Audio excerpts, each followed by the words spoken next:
Hi, Saturday, and obviously everyone's been having a go at Dr. Donald Trump because he's giving out all this medical information as if he's an expert. And I wonder why we should all be drinking Dettol.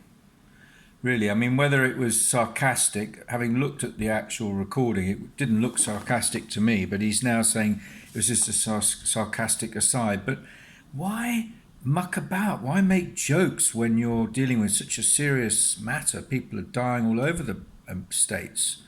And he's really turning out like a Saturday Night Live comedian. I don't think he's got any credibility anymore. So, oh dear, oh dear. A bit of good news. A friend of mine called Smile, who is a well-known PR in the golf industry, she has offices in Hong Kong and China and New York, and she looks after the Masters and the LPGA for Chinese media.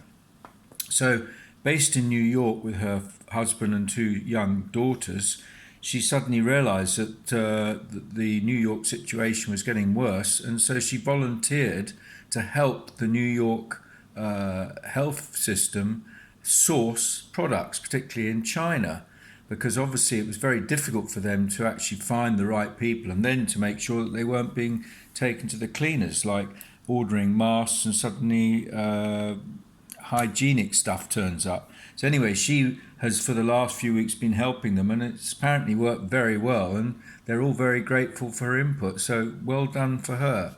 Nice little bit of news for once. I have noticed that we were looking at the idea of perhaps breaking the curfew and in our case going back to play golf and all that sort of situation. I think a lot of people were a bit upset that the governor hadn't actually allowed that to happen yet. And as we know, no one really knows what's happening except today. Unfortunately, the latest figures for new cases have risen dramatically from around about 15 yesterday to 53 today. And of course, if you've been reading the papers, there's a lot of immigrants or a lot of Thais coming back into the country from the Malaysian border and from India and places like that. And unfortunately, some of them, I think, have sneaked back across the river down in the south. And maybe some of those people are causing this situation. So we're certainly not out of it at the moment, unfortunately, but keep fingers crossed. There you go.